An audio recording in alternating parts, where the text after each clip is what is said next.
UP में 19 अप्रैल को पहले चरण के 8 लोकसभा सीटों पर 7.25% वोटिंग हुई। सहारनपुर, नगीना, कैराना, रामपुर, पीलीभीत, मुजफ्फरनगर, बिजनौर और मुरादाबाद में प्रत्याशियों का भाग्य ईवीएम में कैद हो चुका है। 8 में से 5 लोकसभा सीटें ऐसी हैं जहां 2019 और 2014 के मुकाबले इस बार कम वोट पड़े। दावा किया जा रहा है कि कम वोटिंग से बीजेपी को नुकसान हो सकता है। गौरतलब है कि सहारनपुर लोकसभा सीट पर 65.95%, कैराना में 61.17%, मुजफ्फरनगर में 59.29%, बिजनौर में 58.21%, नगीना लोकसभा सीट पर 59.54% वोटिंग हुई है। इसके अलावा मुरादाबाद में 60.60%, रामपुर में 54.77% और पीलीभीत सीट पर 61.91% वोटिंग हुई है। रामपुर में कम तो सहारनपुर सीट पर सबसे ज्यादा वोटिंग हुई है। 2019 और 2014 चुनाव की तुलना करें तो 8 सीटों में से 5 सीट पर कम वोटिंग हुई है। सहारनपुर, मुजफ्फरनगर, कैराना, बिजनौर और नगीना लोकसभा सीट पर कम वोट पड़े हैं। 2014 की अपेक्षा 2019 चुनाव के नतीजे बिल्कुल अलग थे। 2019 में इन 8 सीटों में से बीजेपी ने मुजफ्फरनगर, कैराना और पीलीभीत पर जीत हासिल की थी। रामपुर पर सपा के आजम खान ने जीत दर्ज की, लेकिन 2022 में हुए उपचुनाव में बीजेपी ने बाजी मार ली थी। सहारनपुर, नगीना और बिजनौर बसपा के खाते में गई थी। मुरादाबाद सीट के सपा के कैंडिडेट चुनाव जीते थे। 2019 में सपा बसपा गठबंधन में चुनाव लड़े। इस बार बसपा अकेले चुनाव लड़ रही है, जबकि सपा और कांग्रेस इंडिया गठबंधन से चुनावी मैदान में है।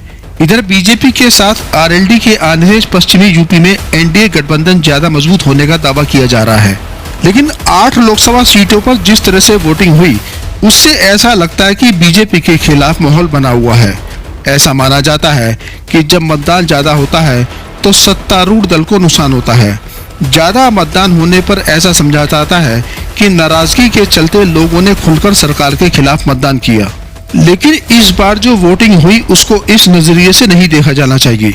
बीजेपी नेता लगातार वोटरों के घर जाकर उन्हें मतदान के लिए जागरूक कर रहे थे और इस बार वोटर घरों से ज्यादा निकले ही नहीं। जिन जिलों में कम वोटिंग हुई उसमें अधिकांश सीटें मुस्लिम बहुल्य है।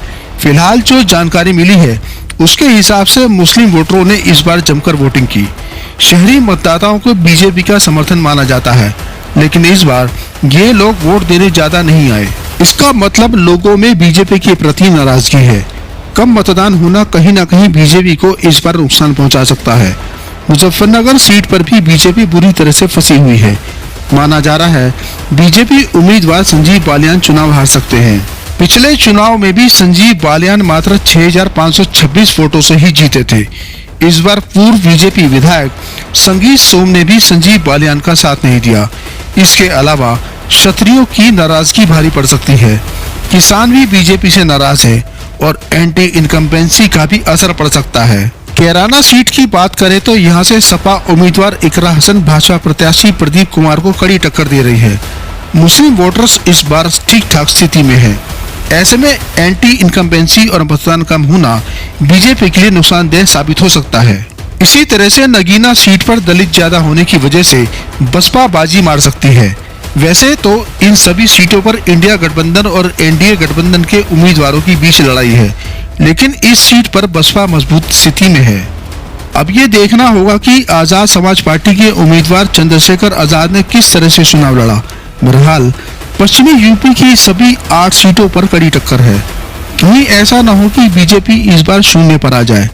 सैनी, ठाकुर और मुस्लिम वोटरों की नाराजगी बीजेपी को ज्यादा नुकसान पहुंचा सकती है। इसका असर बिजनौर सीट पर भी दिख सकता है। बीजेपी को पश्चिमी उत्तर प्रदेश में जातीय समीकरण साथ नहीं दे रहा।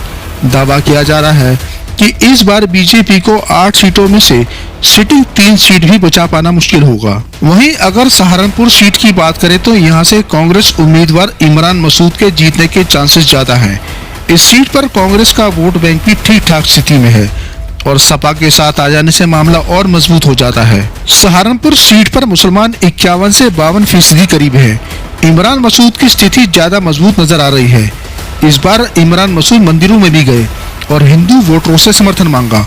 वो इस बार हिंदू और मुस्लिम दोनों वर्गों को साथ लेकर चले।